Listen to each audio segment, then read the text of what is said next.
Hey there, SHIRO listeners, Saturn Dave here, reminding you that you must play SEGA Saturn, and that it's contributions from listeners like you that help keep this and our other shows hosted and available on demand, in addition to our website, SEGASaturnShiro.com, where you can find all of the most up-to-date news and information from around the SEGA Saturn scene. If you'd like to show your support and gain access to several perks, visit patreon.com/Shiro Media Group to become a Patreon supporter. If a monthly donation isn't possible, no worries. We still value your support in liking and sharing our content on social media and joining our Discord community to become a part of the Saturn conversation. Thank you for being a loyal listener and a part of this great community. And as always,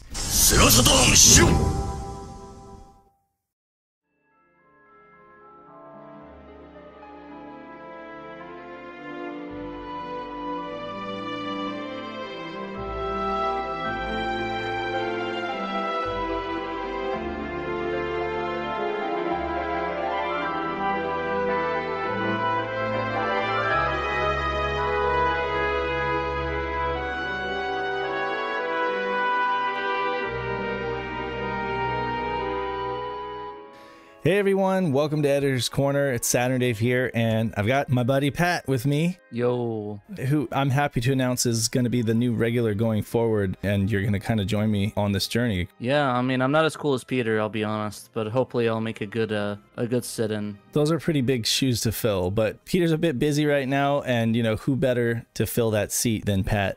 Of course, we've got plenty of chemistry on SHIRO Show, and we've been at it since 2017, so I think it'll be cool. Plus, we're talking about a topic today that you have quite a bit of knowledge about as well. So has it been 7 years already? Come on, I don't want to. Has it actually been? Wait, what? It's almost 7 years. I was thinking about that. Like, what are we gonna do when it's been a decade? You know?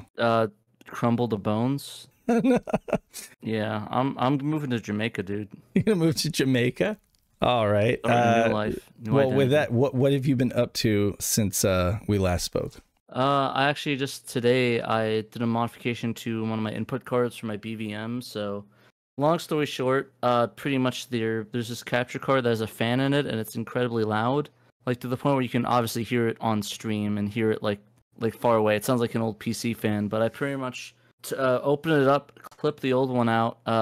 Did some soldering work and wired in a Noctua fan, so it's dead silent, and my PC fans are even louder than that fan is. So we're talking about those large like modular cards that like slide into the back of the BVM. Yeah, one of them is a component card, but it requires a fan in it because it's so big. It's like a dual slot input card. And what is its purpose? To basically it's for STI and then component input. Ah. Okay. So I had to pull it out for a while because they're so loud. I just couldn't use the thing to stream because it was just too loud. So I had to yank the fan out and it was dead quiet. But now I have the thing and I put the new fan in. Mm-hmm. So I put the input card back in and now it's like dead quiet. So I get the component. I'm gonna see if I can wire my monitor into there, like my PC into there, so I can use it as another monitor. So when I'm at SHIRO Show, I can watch Dan look in your direction, just look in that direction instead of looking towards the camera. Yeah. To be fair, though, I had to do it anyways. It was a pretty loud fan, and it's probably going to go out any moment, so might as well future-proof it. Definitely. What about you? Not a whole lot, actually, just work, and I wasn't on last SHIRO Show, but you guys did a great job. I was able to catch some of that. Well, last as of the week of the 17th. Correct. Yeah. Time flies. You should be on the one that's going to. I will be on the one that's in a couple days. Yes, time flies. But I did get in that Knights vinyl, and that was really nice. Didn't get to share it on the show because I wasn't there. Did you get yours? I did. I didn't open up yet, so we'll do a double poll during the show. Yeah, sure. Sounds great. Yeah, it's another beautiful data discs release. You got me the Shenmue one, which I love, but the one that you got me that was like Castlevania Symphony of the Night, was that data discs or was that something else entirely? That was Mondo. That was Mondo. Okay, that's right. Yeah, honestly, Mondo was that company kind of died out, and then Ship to Shore just the closed shop too. They did the Mother 1 and 2 soundtrack, Mega Man Legends. Huh. So data disc is still around, but these other companies have come and gone. That's crazy. Sadly, yeah. Like I said, it's just the way it is.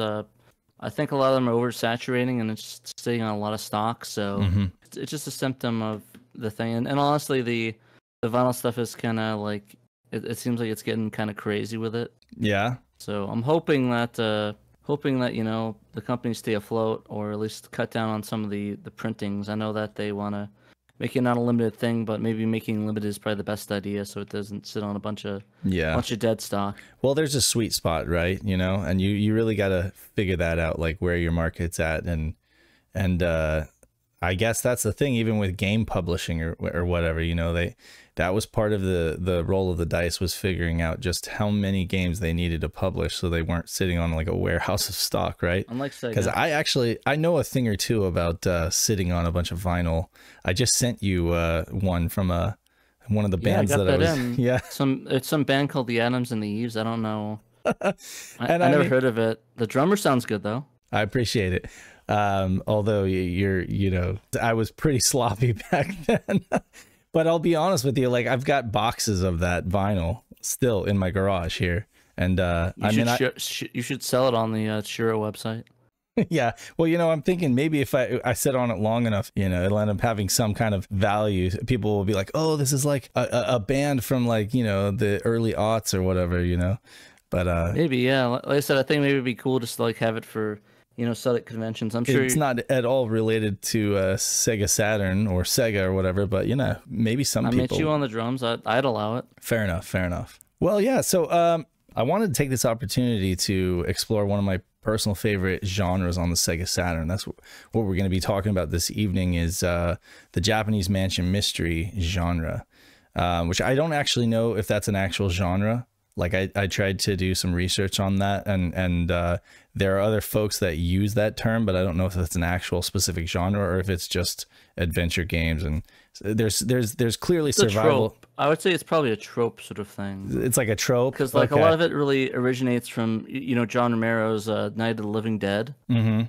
So a lot of we can trace it so much further back. I mean, yeah, definitely the survival horror aspect that weaves its way into the genre definitely comes from John Romero and Dario Argento, stuff like that. But I mean, like I went kind of deep with this and tried to trace it as far back as I could.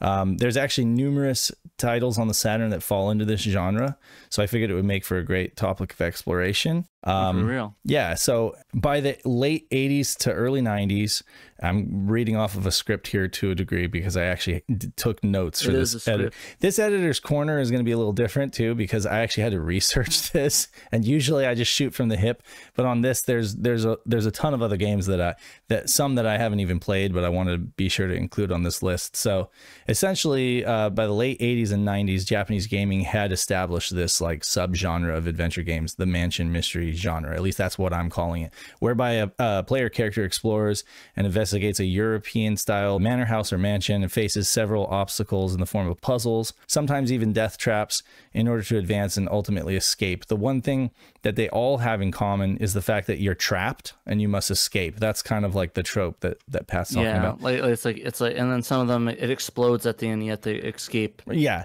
like they're exploding. I mean, there's several different. You know, it can go in any number of directions from there, but essentially you're trapped in some kind of a mansion, and you have to explore, solve some kind of a mystery, maybe avoid death and escape, right? And where it can vary is, you know, they started out with like old houses and hotels, but it can also be castles, hospitals, schools, a spaceship, a science research facility, or even an entire town, like a small town, etc.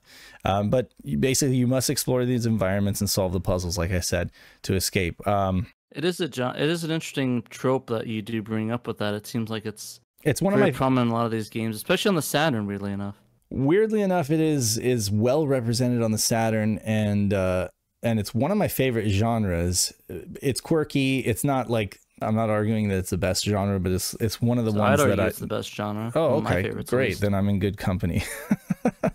I love me some horror survival. Now maybe it's just the time. Or survival horror, sorry. Right, and we're going to talk about that too, because survival horror, I think, is kind of like a special aspect of this. Some are just like walking simulators, I would say, but the survival horror ones definitely like ramp up the amount of gameplay involved. One thing that was common with all of these games that kind of fall under this genre is full motion video cutscenes. Like, and that could just be a product of the time, like the fact that the genre was kind of like coming into its own in the mid 90s and FMV was all the rage. But all of the games I think that we're going to talk about have FMV to some degree, and some of them it's like a core aspect of the game. They also feature some kind of supernatural theme, which I noticed, and I only noticed that after researching. I'm like, okay, so all of these games feature some kind of supernatural theme in their core narrative. So now that we briefly described what a mansion mystery is, we'll take a moment to kind of go back and talk about how this genre came to be. You know, I was researching this topic and I kept finding earlier examples. Basically, when you go back, it's kind of like ripples, I guess, in the water. Like you find one thing and then you realize that that was inspired by something else. But when you look at that other thing, you realize it was inspired by something that came before it. So I'm not going to bore everyone by going, you know, hundreds of years back. We go all the way back to like ages and ages ago. Like we even skipped over Conan Doyle stuff. So yeah, we did skip over Conan Doyle, and I did that because with Arthur Conan Doyle, who, you know, definitely on the detective side and the mystery side, it's all there. But the location was everywhere, you know, and I mean, he would go all over town looking for clues and following Moriarty and stuff like that. And so I was like, okay, yeah, while he inspired Agatha Christie and stuff, I really think that this whole thing can be traced back to the Mysterious Affair at Styles, which was a 1920 novel, the first detective novel by British writer Agatha Christie. It introduces the fictional detective Hercule Poirot, and it's a story of many elements that became icons of the golden age of detective fiction, being set in a large, isolated country manor, which was published with the inclusion of maps of the house and the murder scene and documents such as fragments of the deceased will. Like, they published the book with those little feelies. And I mean, so that kind of inspires like games, like PC games and stuff that would come later, you know?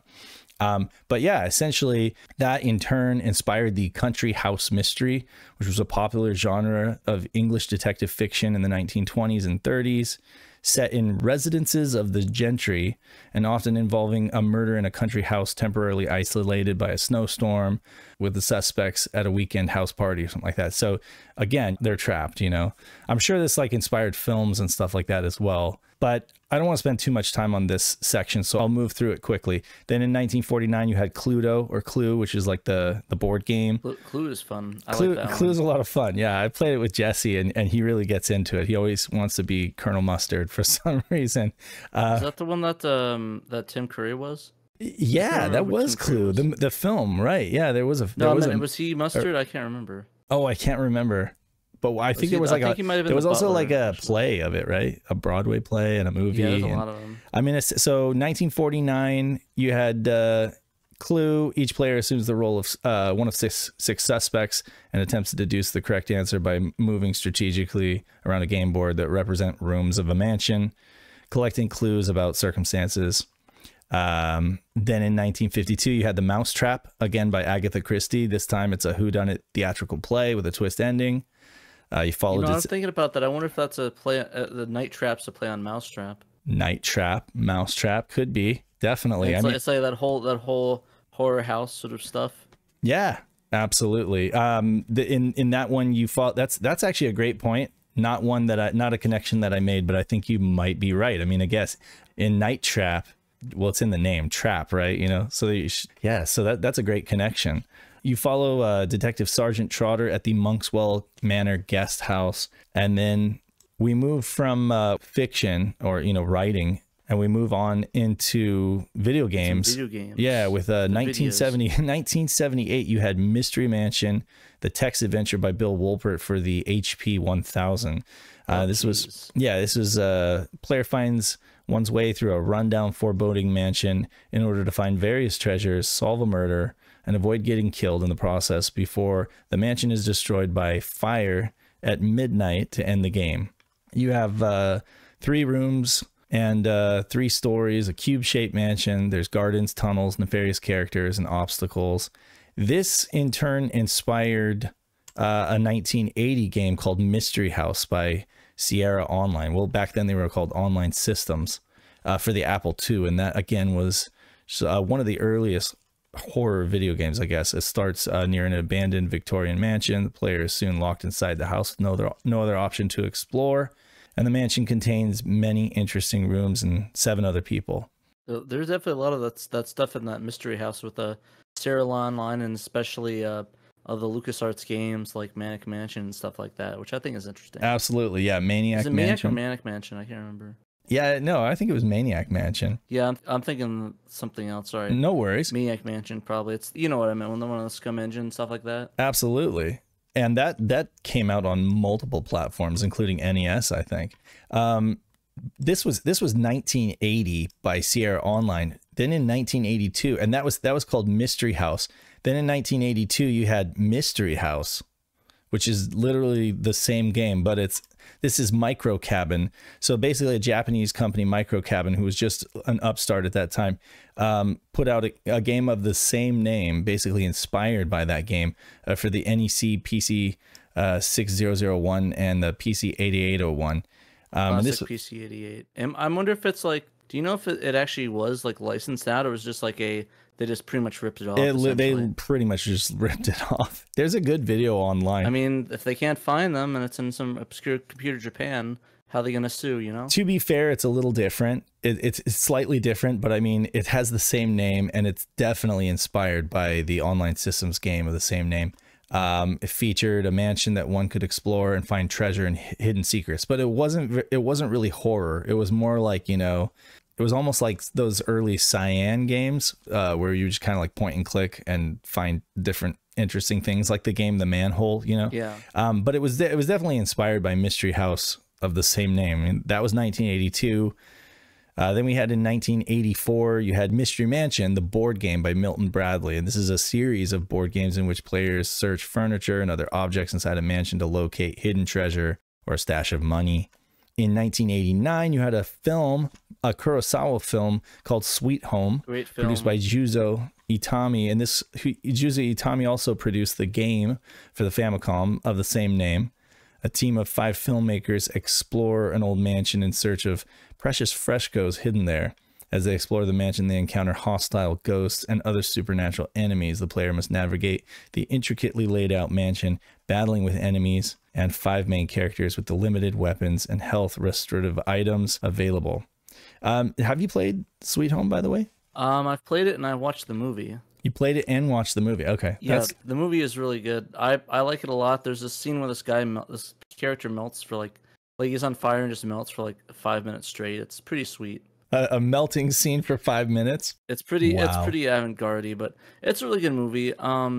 So yeah, this game is really interesting. I love it's definitely a lot of changes. Pretty much, it's like it's kind of like an RPG version of Resident Evil, where you go into these different rooms, the houses. You have different skills for people. Yeah, you pretty much have characters that can perma die. It's interesting, but it's definitely like the forebearer of like survival horror, right? For sure. Yeah, it was one of the biggest inspirations by Shinji Mikami. Mm-hmm. And I mean, this takes that mansion mystery thing and then like turns it in, you know, adds the horror and adds a sense of urgency, because you're not just looking for a murderer or anything, you know, you're trying not to die. So, and that's going to come up again, you know, in this genre, but it won't always be a staple of the genre, but it's going to be prominent in several of the games that came out. Also from the late 1980s to early 1990s, I just figured I'd mention there's a few new Japanese writers who were influenced by the golden age of mystery, and they made their debut. They were referred to as the Shin Honkaku, or New Traditionalists, Shin Honkaku Ha, or the New Orthodox School. One such writer, Yukito Ayatsuji, released his debut work, The Decagon House Murders, which helped to further increase popularity for the genre. Again, that was like trapped in a manor house or whatever, and several murders take place. And so yeah, it started basically in the 1980s to early 1990s, becoming a very popular genre, both in games and in literary work in Japan. Yeah, because Japan around that time, a lot of the horror stuff really started to blow up, whether it be like you know, yokai stuff, yokai inspired TV and movies. True, and like stuff. The stuff that inspired like The Ring, you know, like ghost houses. Yeah, that was a big genre. You know what was also big that's that's pretty spicy is it's like it's actually snuff films where it's like you ever hear it's called Faces of Death? No. I think that might be fake, but it's like that genre of snuff films where it's like actual bodies and murder and gore. Like, that was pretty popular in Japan. Like it would trade around at stores, turn around like in horror scenes. And it was actually going to my other podcast. It's inspiration on Yu Hakusho because the character had this thing called Chapter Black, which was all those horror movies and things all in a thing. And the plot of the character Sensui was to horrify these people and show them how messed up the world is and have him join his gang and try to reform the world. It's interesting. It's really interesting that the horror genre of the influence in that area. So it's definitely was a big inspiration on all these games moving forward, and media and TV, of course, and movies. Interesting. And what was that called? It's like Faces of Death. It's like Faces it's like of snuff Death. films essentially, like people actually dying or I gotcha. dead bodies. Like they'll have like autopsy videos and stuff. There's actually a famous one from that in Hong Kong '97 when the character dies. It cuts to a screen of a dead body. They actually found that as part of one of those VHS death compilation videos. Oh wow. Yeah, it's an incredibly weird genre for sure, and it's very strange. And it's I guess getting back to the topic, it just goes to show how popular horror was in that era. Definitely. And so in 1992, you had Alone in the Dark by Frederick Reynal of Infogrames for MS-DOS, and this again was a Western game title, but still one that's very inspired Japanese audiences as well. And it was set in 1920s Louisiana. The player must solve puzzles while banishing, slaying, or eluding various ghosts and monsters in order to escape from a haunted mansion. The player can collect and use weapons, manage a weight-based inventory system, and explore a partially non-linear map. The game was inspired by horror films by Dario Argento and George Romero, in addition to the Cthulhu mythos by H.P. Lovecraft. A little bit of that thrown in there as well.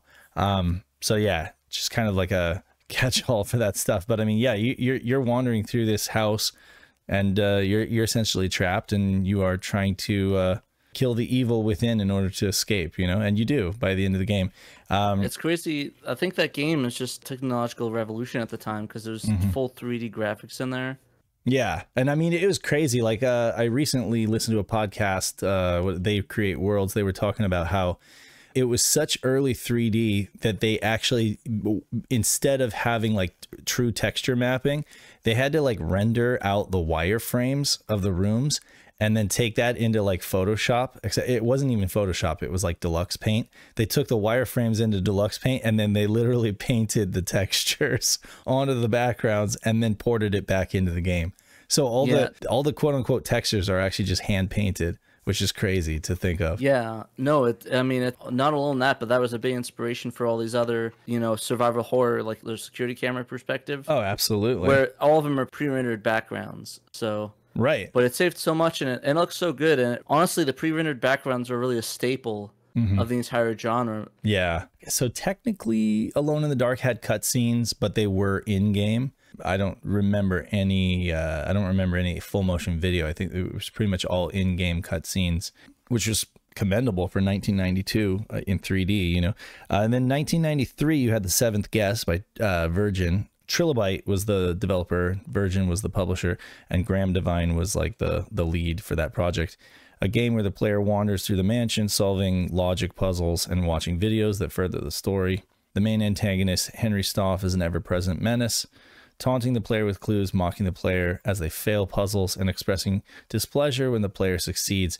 The Seventh Guest was like one of the first games. Was it on 3DO? So the Seventh Guest came out on DOS, I believe also Windows. It was one of the first games to come on CD-ROM, I believe, along with like Myst. I think it even might have come out before Myst.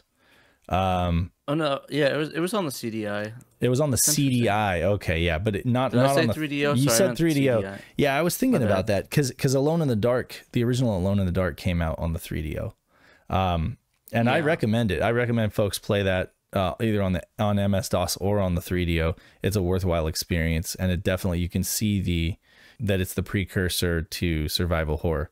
Though I would give credit to Sweet Home as beating it by a few years. Yeah, and I would suggest not playing it on the CDI because No. I don't want anybody to hurt themselves trying to suffer through that horrendously awful console. Yeah, so Seventh Guest, lots of full motion video there. Then 1993, before we get into Saturn, we're just on the precipice of Saturn's Japanese release. But in 1993, you had a company, System Sacom, put out a game called Mansion of Hidden Souls, or Umemi Mystery Mansion, on the Sega CD or Mega CD. One night, siblings Jonathan and Samantha come across a butterfly while exploring a grassy field. Enchanted by the butterfly's haunted beauty, Samantha chases after it, and Jonathan follows reluctantly. They end up at a mansion, essentially. And you know what the mansion reminds me of on the cover?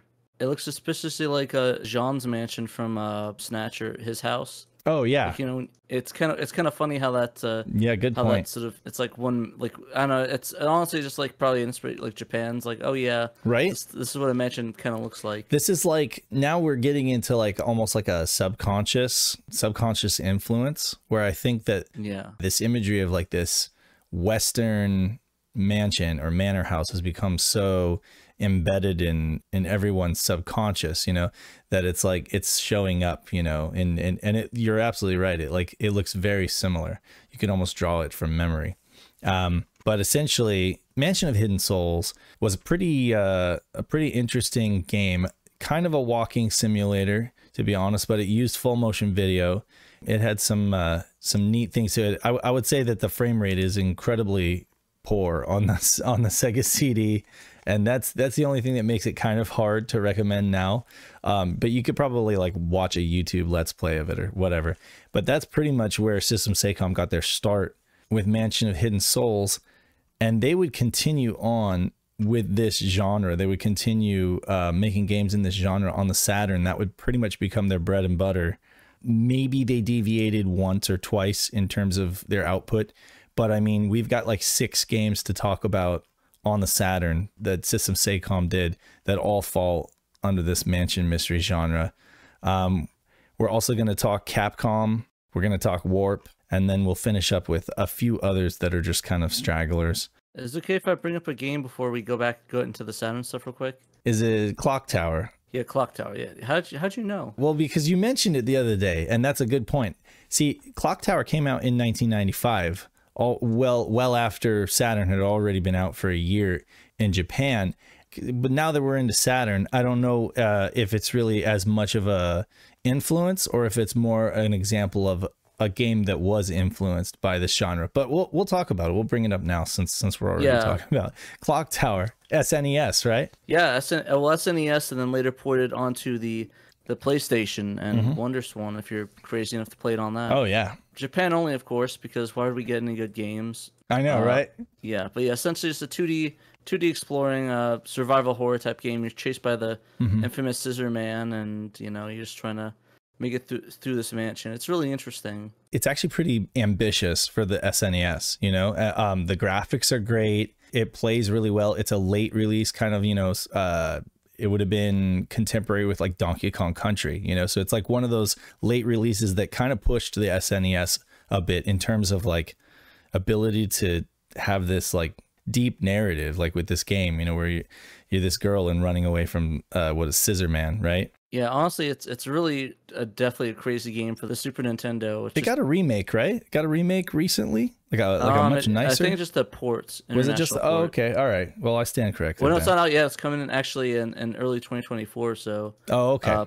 Coming out sometime this year as this recording. But yeah, okay, so fair enough. Clock Tower, again, I didn't originally include it in this list because once we reach Sega Saturn, then we're pretty much just firing away on Saturn games. Yeah, just with Dario, it actually is actually inspired Dario Argento's Phenomena as well, so it kind of gets back into that. So I thought it was interesting. Absolutely.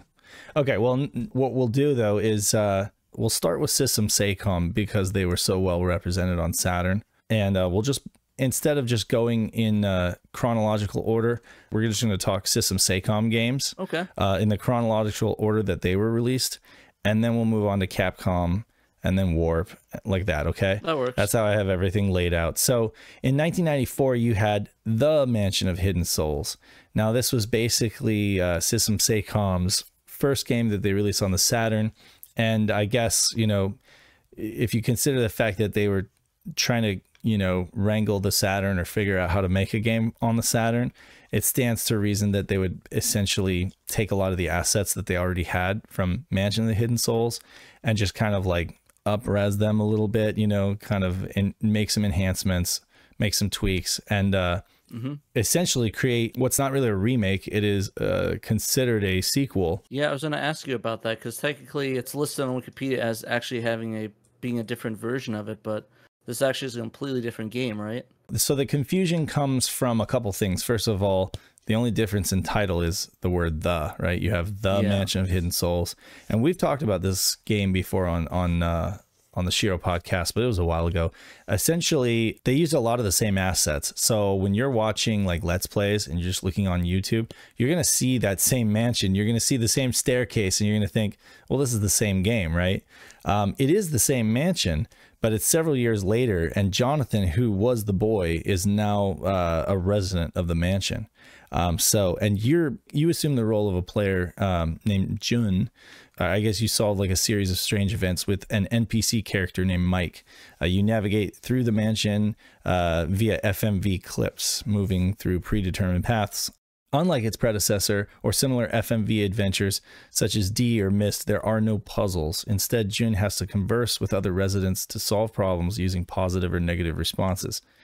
This one, I guess you could argue, is kind of like a walking simulator with some like interesting conversations. It's a little Twin Peaks in terms of like, it's got a weird vibe to it. Hey, there's nothing wrong with Twin Peaks. I wouldn't characterize it as horror, obviously, but it's weird enough where it's a little unsettling at times. You know, it's got that kind of thing going on. I'd probably add it into horror, like maybe a thriller sort of thing. Yeah. Well, it's funny, you know, like when it comes to horror, I don't really know like how far you can go in classifying that, but like Jesse, for example, my son, he finds Myst to be scary. Like he says Myst is a scary game, and I'm like, that's funny. There's like literally no threat of danger or anything like that. Maybe it's more of an eerie thing. I don't know. Like to me, Myst is very eerie. Well, right. He's like, it's more like what you imagine there could be. It's almost like the fear of what could be rather than what is. You know, you're alone on an island, and any minute you could turn a corner and there could be a threat, right?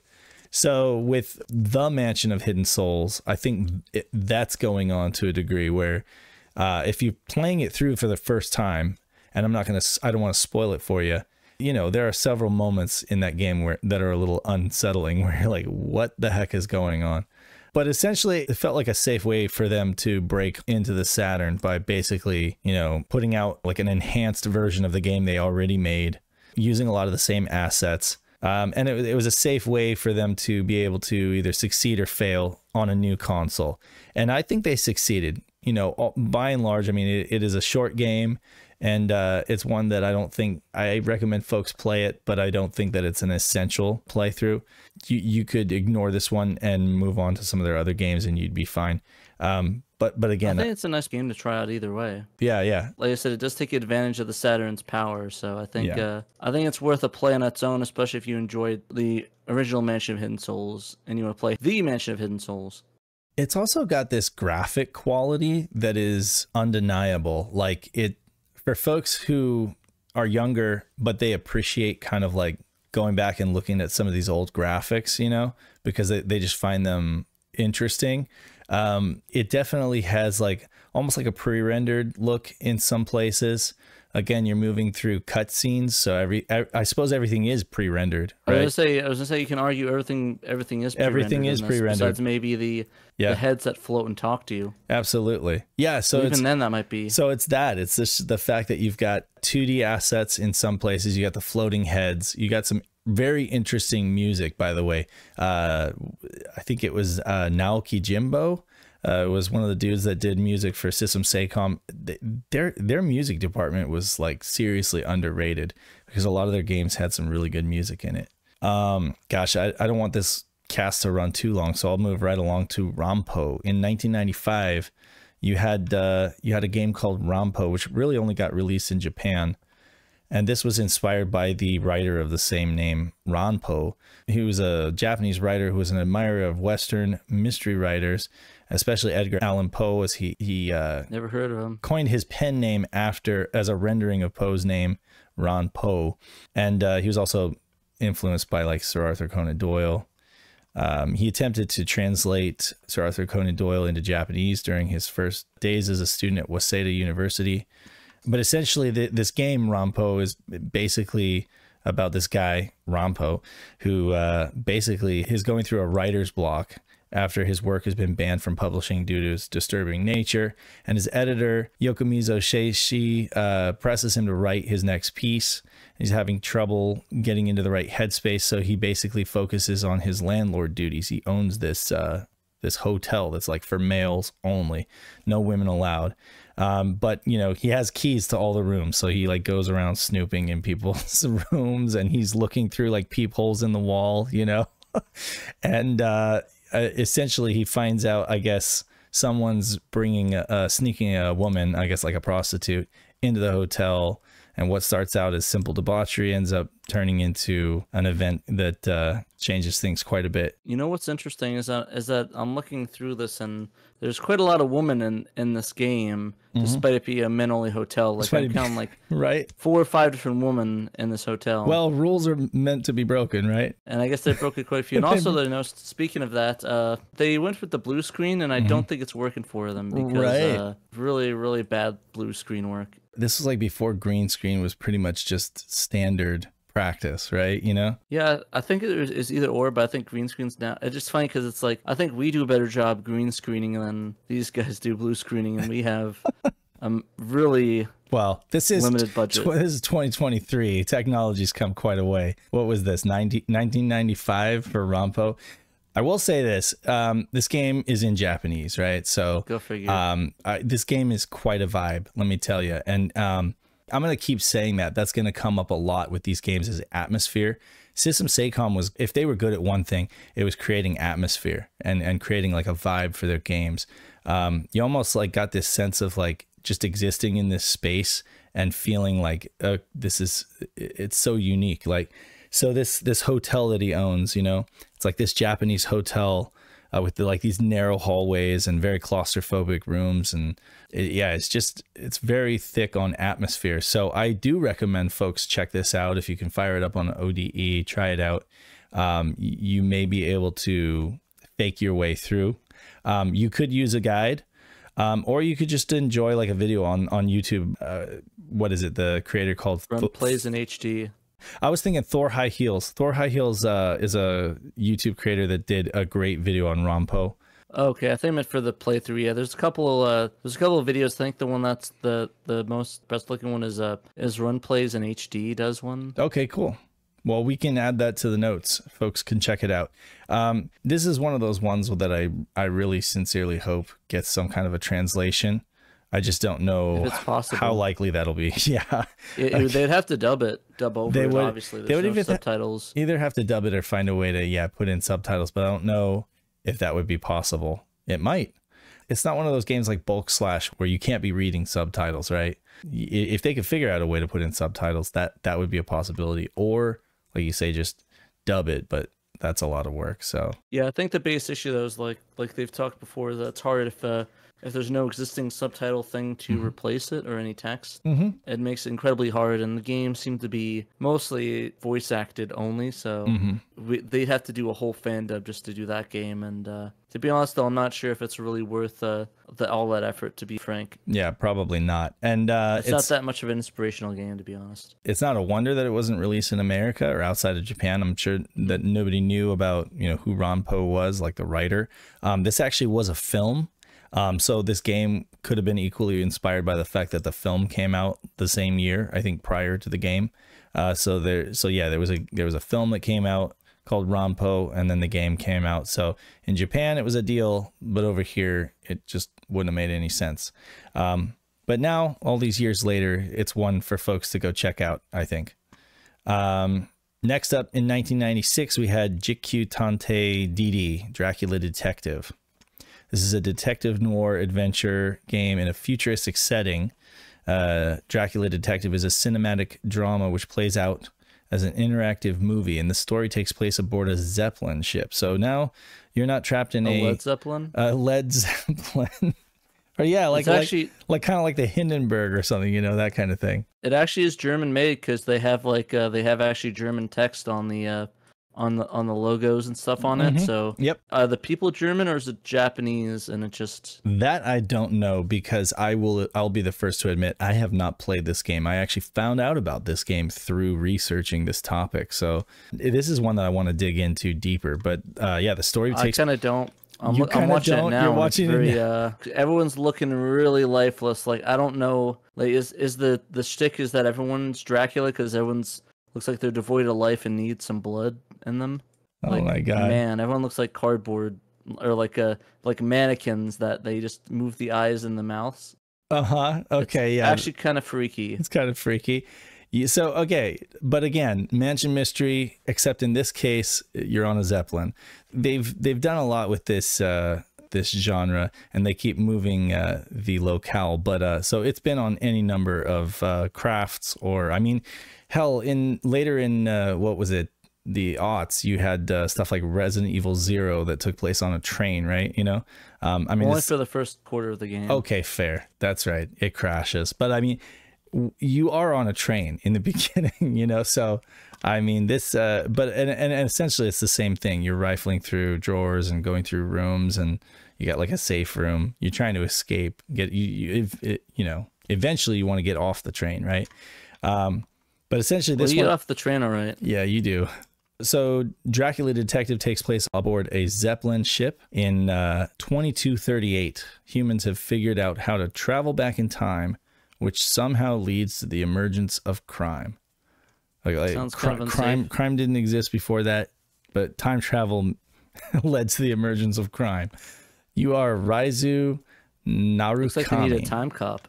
A detective who runs an agency that specializes in space-time crimes.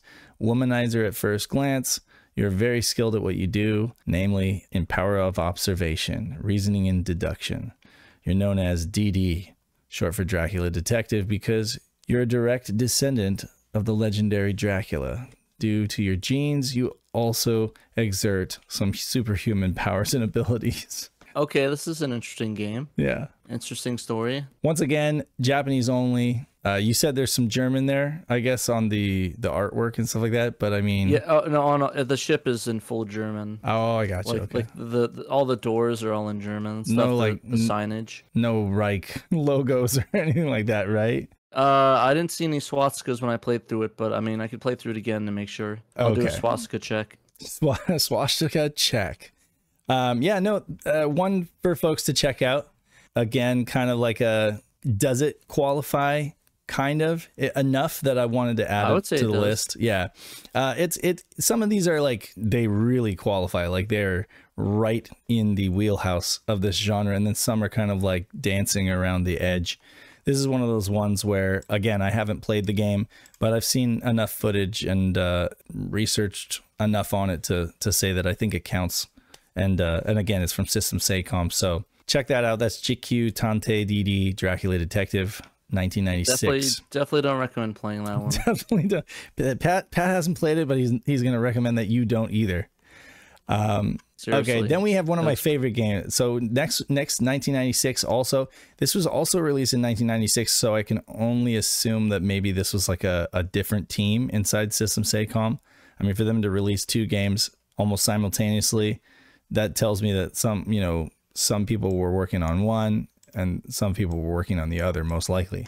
This is Lunacy, though, and this is definitely the folks that worked on Mansion of Hidden Souls. Lunacy is, I guess, in a way, almost like a spiritual sequel or a spiritual successor to those other games. And Lunacy, or it's also known as Torico or Geka Mugentan Torico in Japan. It's weird how it has 3 different names between regions. Yeah. Don't you just love how they used to do that? It would be no. Not at all. Yeah, well, I mean, some shooters would have like 4 different names, you know, so. Yeah, I mean, was it the Gradius, Nemesis, and another one? Well, I'm thinking of that one that was like, was it Ray Force or something? And it was like, Ray had Force, like a Charlie's Ray Angels Storm. kind of thing on the front. Yeah, I can't remember. Oh no, that's Gunbird. Gunbird. Oh right, yeah. That's the mobile light force. Mobile light force, yeah.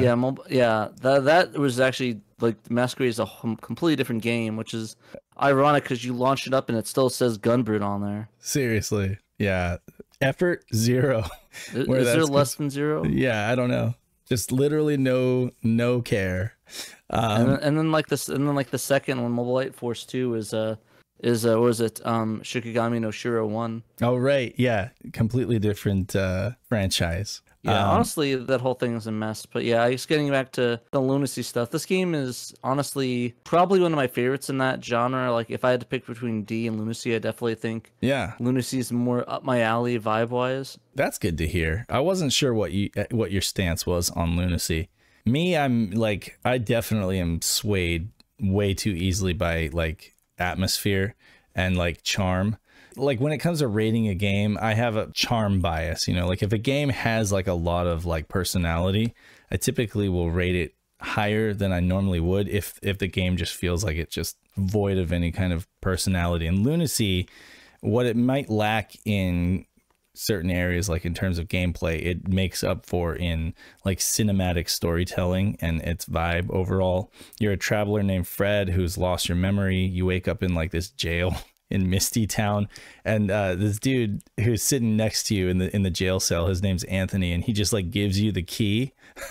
he just has the key to get out, and I guess he's like a regular at the jail.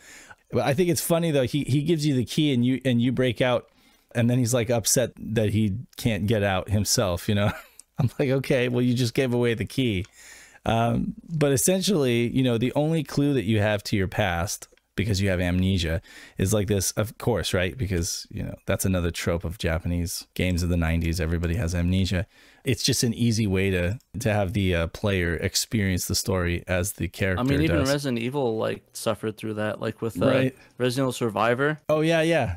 Dude had amnesia too. Good call. So yeah, and a lot of them are the tropes like, oh hey, I was the good guy all along, not the bad guy. Yeah, absolutely. Even Persona 5 did it with Morgana, right? Like, can't, you know, so it hasn't changed. So you're in this town called Misty Town, and you essentially have to wander around and talk to different people in shops and stuff like that. It feels like you're alone for most of the game. So there's very like desolate kind of eerie vibe to the town, but there are people, believe it or not, and you do converse with them, and it kind of reminds me of Shenmue, honestly. Like it's got that same weird kind of janky quality where you're talking to somebody and the voice acting doesn't quite sync up. You know what I mean? No, yeah, no, I know for what you mean exactly. It's like just kind of, it's off-putting, like just like you're just alone in the town. It's like has a whole vibe to it. Like I know what you mean by it's like Shenmue. Like yeah, it's like there's that sort of weird vibe to it. I guess that makes sense. But in terms of the dialogue, it definitely falls into that like so bad it's good kind of thing. You know, it's pretty cheesy at times, but in a good way. But yeah, so Lunacy is a phenomenal game. It does have saves. It also has like this system where it'll like remind you what the story was if you got lost, you know, you kind of forgot what was going on. If you didn't play it for a couple weeks, yeah, you completely forgot what you were doing. It's got several more key items that you can pick up and use by comparison to like Mansion of Hidden Souls, which only had a few, I think.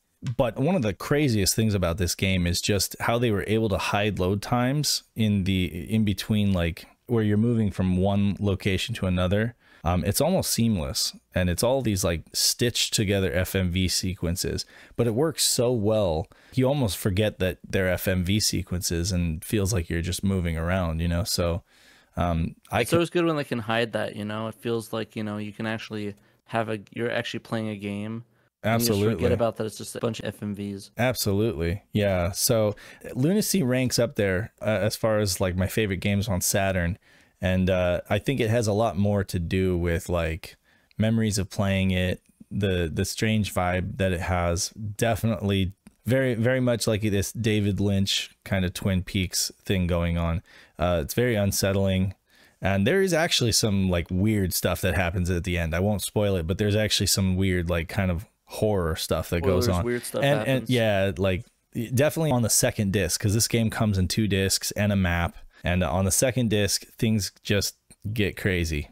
But yeah, highly recommend Lunacy by System Sacom, and the music is phenomenal. Like the opening sequence with the rose and like the violins and stuff like that. Granted, it sounds a bit chiptune-y. Like I don't think it's Red Book audio. I think it's more like virtual instruments, but it's very, very well done. So I highly recommend Lunacy, 1996 by System Sacom. Next up in 97, we would have R?MJ, The Mystery Hospital. This is one that we've talked about recently because it's getting a fan translation. Is it getting or is it got one? Well, no, what was it? Kitchen was doing it, and I don't believe it's finished. But I think, oh, you know what? So it was done on the PlayStation, I believe, and now the Saturn version is getting a translation. But that's kind of like it's in progress.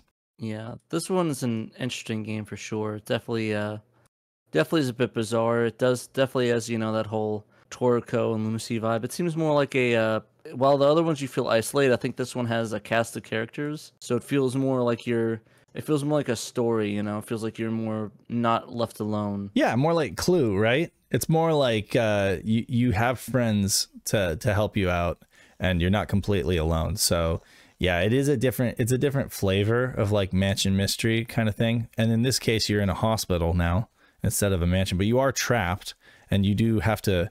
It's an interactive movie horror adventure game with full voice acting, no subtitles to make it feel more like a movie. The story takes place in the summer of 1999 as a large explosion occurred in a general hospital. Due to a deadly virus being released, the hospital is on lockdown and you're left with no way out. The player assumes the role of Hajime, who, after going to visit his best friend, finds himself trapped in the hospital along with two friends, Ryo and Tomoo, and a rookie nurse, Aya. The game consists of exploring locations in the hospital by moving in a certain direction, forward, turn left, right, turn back. Uses pre-rendered animation for every movement, just like Lunacy, moving from one point to another. Certain locations can be zoomed in on to give you more information, more details, pick up an item. Your companions will often give you they'll make certain comments while you explore, most of which may seem like a selection of 5 sentences that are randomly selected.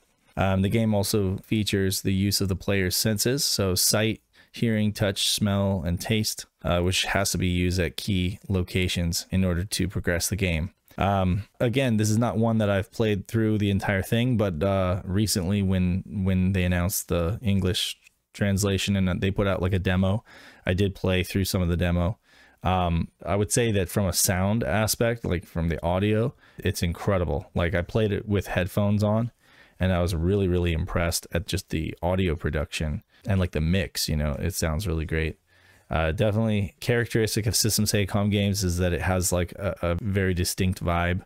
You're absolutely right. Like with the inclusion of other NPCs, it has a completely different feel than those other games where you're completely alone. Yeah, it feels more like you're trapped in there alone with people versus, oh yeah, you're alone, everyone died that you know. So it's right, kind of like one of those horror movies where you have a bunch of friends at like a vacation house, right? Or like or a hotel or whatever. Have you played through any of this? Tried it out at all? No, unfortunately I have not. I kind of want to wait until it's finished before I start playing it. Yeah, I know that feeling as well. You know, because you just don't want to get tired of it before you're able to like experience it like a film, right? Yeah, no, I know that the guys that did was it the Void, Angel of the Void, hit a lot of issue with that where it's like, oh gosh, I don't want to play this again. Death Mask, right? Yeah, we played that out quite a bit, just trying to like help debug and figure out if it was working or not. We played it so much that like by the end, you know, it was like I need a break from this. That's what I'm planning with Angel of the Void or with Death Mask. I'm planning on waiting a couple years and then going back to it fresh where I've like forgotten most of it. Just play it through like a single playthrough. It'll be great. Just don't forget the lady that shoots you at the bar. Oh yeah, that's gonna. No, yeah, I won't forget. I don't think I'll forget that. We've we've beat that horse to death, right? Oh gosh, I remember I had to go. I was like, Dave, you need to open the menu. Believe it or not, we showed that live at PRGE, and folks got a kick out of that, to say the least. And then finally, from System Sacom in 1998, we had Deep Fear, which was underwater now. All contact is lost with a submarine on a routine mission, which then crashes into an underwater research facility. The occupants of the underwater facility are ordered to board the submarine and find out what went wrong. On board the vessel, strange things are happening, which are taking control of the crew. The crew are mutating due to an alien parasite, and members of the search team have to figure out what's happening and how to stop it. Now, does this not sound like The Abyss meets John Carpenter's The Thing? Pretty much in a nutshell. I mean, so yeah, like definitely James Cameron's The Abyss, right? For like the underwater research facility, all of the submersibles, the submarine, all that stuff, the oxygen depletion and whatnot. And then all of the body horror stuff and the mutation and stuff, parasites, whatever, comes from like, you know, John Carpenter's The Thing. But that's not a bad thing, because both of those are a bad thing. Excellent. Both of those are excellent films, and it's a good thing. And so it's a good thing, yeah, because these are great inspirations for a game. And I think Deep Fear is really, so Deep Fear was like a Sega first party, kind of like it was presented as almost like a first party game that Sega put up as their answer to Resident Evil, which we're going to talk about more, like a lot. It's pretty good, pretty damn good answer, to be honest. Pretty good answer, right? But they didn't make it themselves. They farmed it out to System Sacom, which by now had several games under their belt in this Mystery Mansion genre. But this was a little bit different because this game plays out in third person, right? It's very much, I mean, it's very derivative of Resident Evil. So they had Resident Evil as like a blueprint to look at and base this game. They even off. like went and did English voice acting for it too. Yeah, and that's how much it was. And arguably, it's even worse than Resident Evil, wouldn't you say? I don't know. I think there's a lot of mechanics. Honestly, I really like this over Resident Evil 1. Yeah? Like, it'll be blunt. Oh, I'm talking about the voice acting. I'm just talking about the voice. Oh, the voice acting, yeah. Awful, atrocious. Probably some of the worst I've ever heard. Oh my God, Dubois. But I mean, everybody loves it though. It's so bad, but it's so good. Yeah, you're in third person. One of the benefits of being able to look at Resident Evil and have that as kind of like your template is that you can kind of enhance it and make it a little better. And that's where I think I agree with you on it does end up coming off a bit better than the original Resident Evil, at least in terms of like you can run and fire your weapon at the same time, which you couldn't do in Resident Evil. You still do have like the tank controls, but this also works with the 3D analog. It's got support for the 3D analog, so that ends up being kind of a help. Yeah, it's one of the later release games and came out in 1998.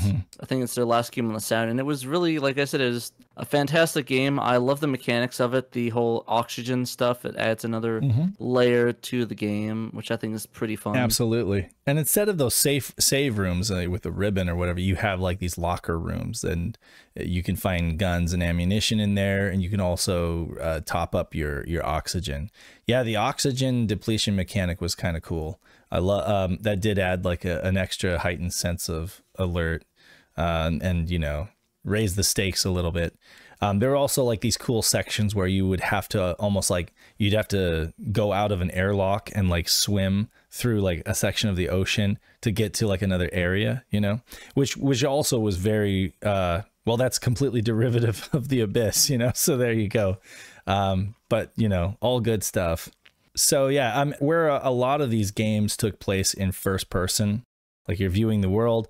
This was one of those exceptions, third person with a gun and with a lot of horror added into it. But it still definitely checks the boxes. You're going through different rooms, you're reading like dossiers, you're doing research and detective work, trying to figure out what's going on this underwater research facility.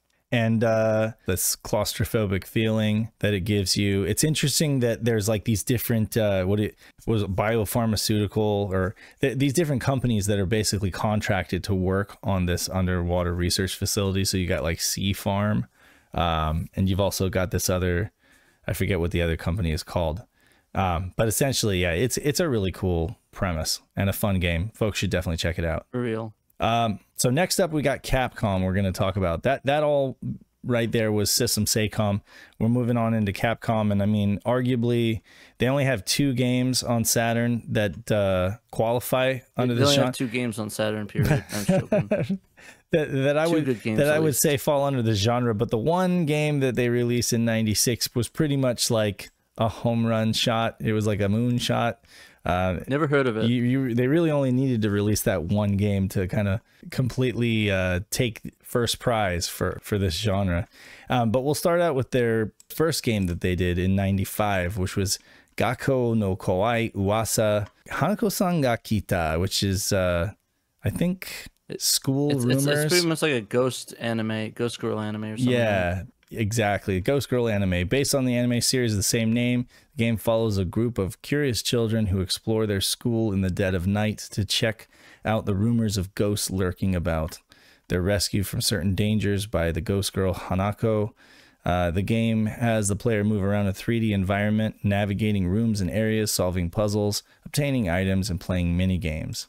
So it's kind of this one kind of reminds me of the that one game, a Yumi remix, like the animated cutscenes and stuff like that, really text-based adventure. So does it feel like there's very little gameplay here, that it's all just basically watching anime cutscenes? There's some puzzle, but there's a lot of anime cutscenes, a lot of but it's I think it's a little bit more than Yumimi. Is there any navigation? There's a lot of, like, point and clicking. Yeah, there's navigation. There's navigation. Point and clicking and stuff like that. Gotcha. Yeah. But there's just a lot of anime cutscenes intertwined in there. Stuff like that. It's more of a lighthearted one. It's not like a scary game, like a violent one. It's more like a, I don't know, I guess to describe it, because it's like a kid's anime, so it's not like something incredibly violent. Who developed this one? Because I didn't actually write that down. And I know it was Capcom. It was Capcom. It was actually Capcom developed. Yeah. So that's what I thought. I didn't put down a developer because I figured, okay. And this one has a lot of yokai in it. Like this is like a lot of very yokai based stuff, like the ghost horror stuff. Yeah, definitely. So it's kind of interesting. I know that there's another anime that was like called Ghost Stories. Yep. That is also like that, but like it's like everyone knows it for the wacky English dub it got, but it was kind of more of a on that level of seriousness, like more of a kid-friendly, like ghost story anime that just didn't do well. Yeah, and I haven't played this game either. I've done what Pat's done. I mean, I've watched like YouTube videos and read up about it. But again, this is a game that's completely in Japanese. So if you good luck with that. If you are, slightly, you have a good understanding of Japanese, or you just feel like muddling through it, give it a shot. You can definitely check out like playthroughs online. And yeah, this would be the only other thing that they did that qualifies under this genre outside of their 1996 release, which I'm actually going to let Pat talk about this one, since I know this is like one of your faves. Pretty much. 96, Resident Evil. Resident Evil, of course, inspired by Night of the Living Dead and Dawn of the Dead. And of course, Sweet Home was the big inspiration for that. Pretty much you're a group of police that investigate horror murders outside of a mansion in the Arklay Mountains outside of Raccoon City. Basically, your star is a special cop organization, a special rescue squad that pretty much was sent to investigate the murders. You're sent there and you're ambushed by zombie dogs. And it's a little bit more complicated than a bunch of killers or zombies, for sure. Right. You slowly learn that, of course, I guess spoilers, that the Umbrella Corporation was behind everything, and they had a bunch of people pretty much playing the Judas and the traitor in the group. Right. And just a lot of deception, a lot of it's really was unique at the time. Pretty much you start off the game by picking between Jill Valentine and Chris Redfield, and start to explore the mansion. I think Jill is the more easier difficulty, and Chris is more the hard one. I know in the remake they changed it up where there's a difficulty from that aspect, but also a more difficult, challenging mode that's in that as well. But yeah, it's like you go through, solve puzzles, fight zombies, conserve ammo, and try to discover slowly how to escape this mansion that is full of undead zombies, and navigate the trouble where it's like it's more than just the zombies that are the threat to you in this game. Absolutely. I mean, but this game was revolutionary for several reasons. I mean, first of all, I think it perfected the whole like jump scare in a game, right? Like, I mean, we'd had like jump scares in films, going back to, like House on Haunted Hill and stuff like that, old black and white movies. But I mean, like in a game, like to have a real jump scare come off and work on me, like when the dogs break through the window, like that first every time. I still talk to people like 10 years ago. They're like, yeah, I played that game recently and the dogs still get me every single time but I play it. now you know it's coming though, but back then, like when you didn't see it, when you didn't know it was coming, oh my god, like the first time, yeah.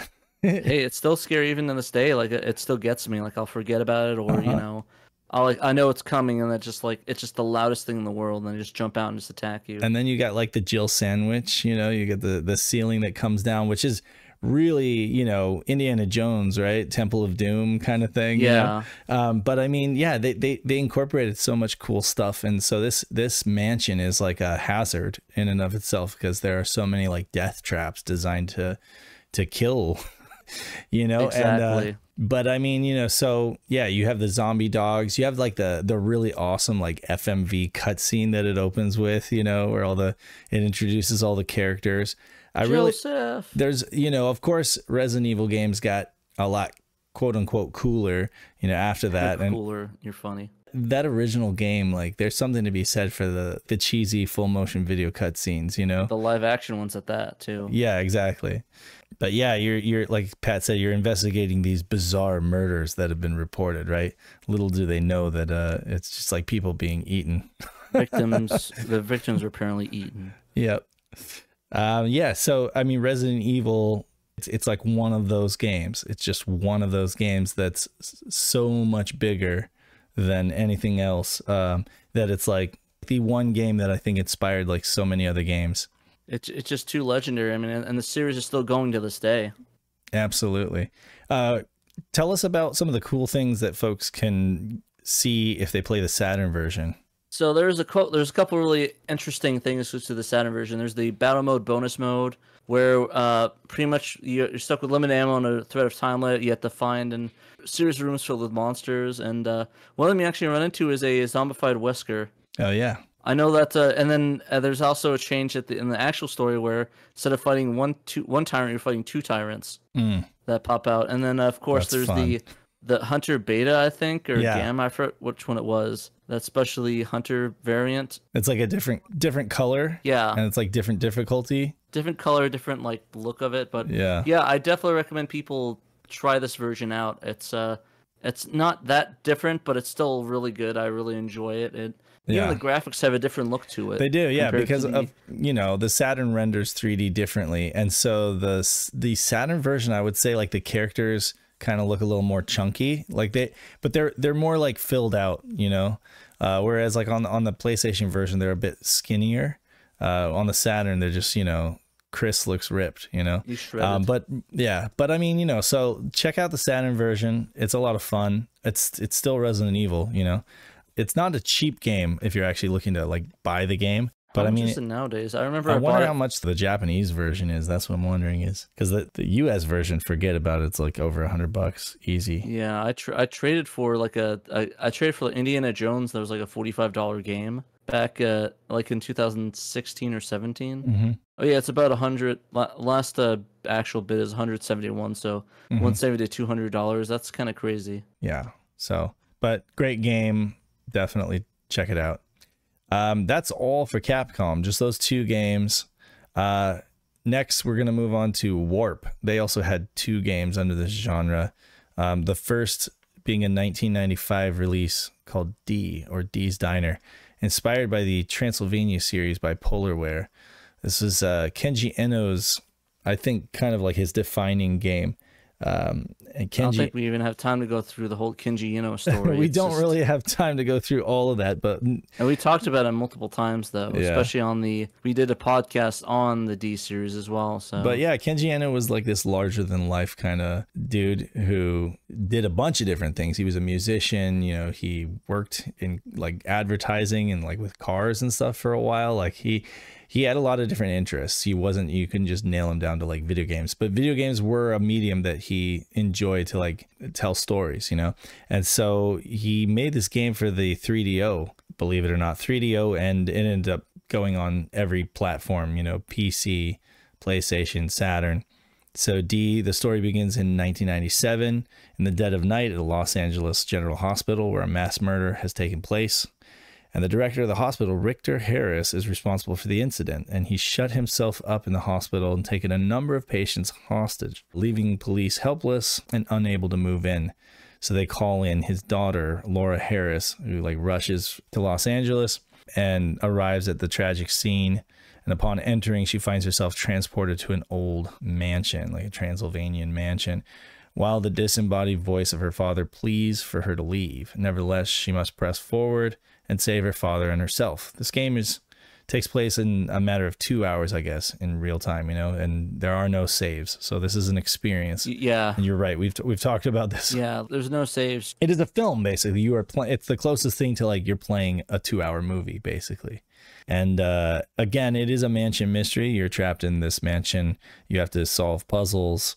They're very esoteric. Some of them are like inventory puzzles. Some are based on a time limit. Each of the game's 4 discs must be completed. Oh, 4 discs. But the Saturn version is only 2 discs. Okay, this description is talking about the PC version.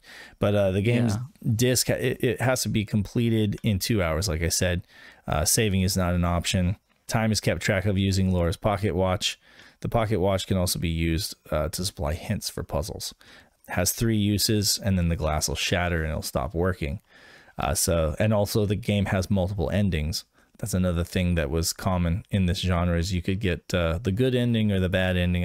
I suppose that's just a trope of all games, adventure games specifically. But yeah, this is definitely an experience. The graphics were excellent for the time. Much like Lunacy, you're walking around in this first-person view and moving from one scene to the next through FMV cutscenes, essentially. This was even earlier than Lunacy, though. But yeah, D is quite a weird game, right? I mean, there's some moments there that are almost like you feel like you're on something, right? You know, like where it gets really, really crazy. Yeah, some of the imagery. I don't recommend taking edibles and playing this game unless you want to not have a good time. It's pretty wild and out there. And I don't want to really spoil the story for folks. I know it's like almost 30 years old, but yeah, it's definitely worth playing through at least once. And if you guys can, if you have the opportunity to like play it on Halloween or play it with a friend, you know, in the dark, that'd be awesome. It's definitely one of the best games of this genre, and one of the best games on the Saturn too. They followed that up with Enemy Zero in 1996. Which was, again, a mansion mystery game that takes place on a spaceship. Yeah, this one is interesting. It's another Kenji Eno game. It's pretty much more or less the same. I think it's probably a more like streamlined version of that concept. Mm-hmm. With actually some more gameplay aspects of it, you know? Definitely. At least up to like a disc 3 usually. Yeah. When there's like a lot of like actual gameplay. Enemy Zero. Well, there's still some in the first one, yeah. A lot of people think that Enemy Zero is kind of a frustrating game because of the difficulty in some of the areas. Like, I mean, of course, like going through rooms is not that hard, you know, searching for things, talking to the crewmates, you know, using the intercom, that's all easy enough. But the sections where you're actually like wandering the corridors and having to like fight invisible alien, that part can be pretty harrowing. And you also are limited on like the shots of your gun before you have to like go and charge it. And then, you know, the fact is you have to do a lot of backtracking to get to a charging station. So those are the areas where I almost really wish that we could get a remake of this game, because it hasn't aged well in terms of those things. You know, I almost feel like nowadays for folks like who are short on time, I almost recommend playing it with cheats, right? You know, to have like more shots on your gun and not have to charge it up or whatever, because it's just going to make the experience much more straightforward and streamlined, and you're not going to have to spend so much time doing backtracking. Yeah, for folks who don't know, I should probably just explain what the game is about. Basically, the crew members of a spaceship Aki were in a state of suspended animation. All of a sudden, the ship emergency program woke them up. What's happened? Apparently, a hostile alien life form had penetrated the spaceship hull.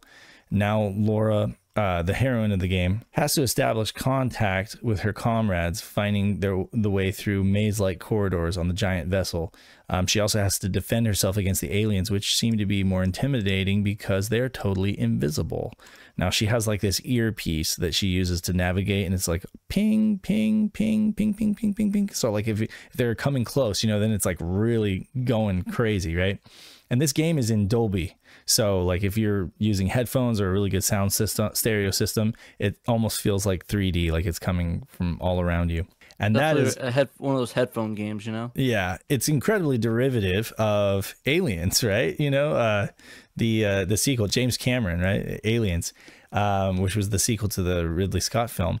But they had the same thing going on where the xenomorphs are like going through the air shafts and stuff like that and coming towards them, and they've got the radar and they're like, it's almost on top of us, you know? It's that same kind of thing, you know? The enemy's unseen, you know, until of course it's just right on top of you and you're dead. So I think they wanted to have the backtracking just to add more of that tension and more of that, oh crap, my gun's out of ammo. Now I have to go back and backtrack. It's ironic because you have to backtrack through these corridors, putting yourself in danger so that you can charge your gun, so that you have charges on your gun so that you can defend yourself. But you're literally putting yourself in danger so that you can charge your gun. You know, so that's the cart before the horse before the cart. That is the catch-22 right there. But the game consists of 2 genres, basically puzzle solving, adventure, and shooter. So that's a twist on it that they added to this genre. When you enter a room, the enemies can't attack you. So every room is essentially a safe room. And you explore those in the first person perspective, and everything is done through FMV cutscenes. Whereas when you're in the corridors, you're in basically a first person shooter, which I might add, like the graphics are really good. Like for the Saturn, like the first person shooter sections in Enemy Zero are quite nice. And I imagine like they could have built out like an entire first person shooter in that kind of engine, but it's pretty cool. There's like these different towers to the Aki, to the ship, you know, so that's another thing. You definitely have that vibe where, you know, like Deep Fear, you'd have to go from one location to another location that was completely locked off in another area, and so you have to risk life and limb to get there. Same thing goes for, you know, later game like D2, where you were up in the Canadian North and you were going from like one research station to another, and you had to traverse through the snow and fight aliens to get there. Same kind of thing here, except in this game, you're basically going to different towers, almost like living quarters of the ship. This game used to give me nightmares, honestly, as a kid. Me and my brother would play it and we loved it and we thought it was awesome, but at the same time it would give us nightmares. Kids are stupid. They're like, I have to watch this slasher film, but it's also going to give me nightmares, you know? Yeah, no, I mean that's the way it is, but I love doing it. Like Resident Evil still gave me nightmares playing that game, and I for sure played all of them. I love it. Yeah. So, you know, where Resident Evil is still pretty pick up and play, and, you know, it's aged pretty nicely, all things considered. Like, it's still very fun, easy to pick up and play. Enemy Zero, there's a steeper curve, and I think a lot of folks just aren't willing to put up with some of those things, like I said, that haven't aged so well. So if you approach this game, you mentioned dropping the price on the game too. Oh, that's another thing too. This game is incredibly expensive. Well, what can I say? It was released in 96 in Japan, I think 97 in America, or either that or late 96. But essentially, like, it came way too late. It was 4 discs. It was an expensive game. I think it was like an $80 game. And so it just probably didn't get a lot of print. And so, yeah, it's a rare game. But it is a Kenji Eno game. It's a Warp game. I think it's phenomenal. Personally, I'm a biased, but I recommend folks, if you're playing it for the first time, just cheat. Like, there are cheat codes actually for it. You don't even have to use like a Game Shark or anything. You can just put in the code and then have infinite saves and infinite ammo, and just plow through the game and enjoy it, you know? Here's something funny though. So Enemy Zero looks like it's about $150 for it. So if you buy that now, it's about the same price as you would have bought it for new in 1996. Wait, it's about $8 in 1996, about 158, 160 now. Oh, so you're saying accounting for inflation, it's about the same price, yeah. Same price. Wow, okay. Which I think is kind of funny. So if That's you guys want to interesting. if you guys want to feel like what it was like to buy a copy of Enemy Zero, go to your retro game store, go to the convention. The general like market value of it is about, 140. Yeah. 160, so yeah. Yeah, so the cinematics are really good. The modeling and like that for the time, it's got Laura is voiced by Jill Cuniff of Luscious Jackson.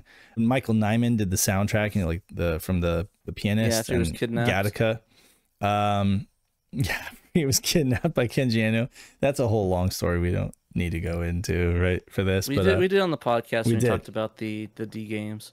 But yeah, no, it's got a lot going for it. It's one of my favorites, and yeah, I think folks should definitely check it out. Highly recommended to try them out. What else? I was gonna say that just a fun fact. Peter, he got me like a couple of these like cards for Enemy Zero that were shown off at like E3. They were used as like, I don't know, booth demo cards or whatever, and they explained kind of like the game's mechanic.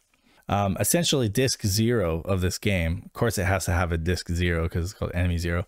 So of the 4 discs that you get 0, 1, 2, and 3, and 0 has basically like training missions on it, almost kind of like, you know, the Metal Gear Solid training missions.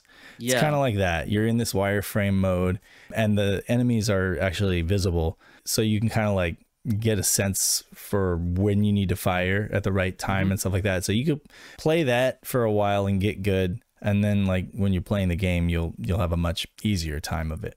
Yeah, so moving right along, that wraps it up for Warp. 2 games from Warp, 2 games from Capcom, 1, 2, 3, 4, 5, 6 games from System Sacom. I swear, 2, like 3, 4. System Sacom put all their eggs in this basket in terms of like games. That's just what they did. They're like, they paid off. We're gonna make Mansion mystery games, folks.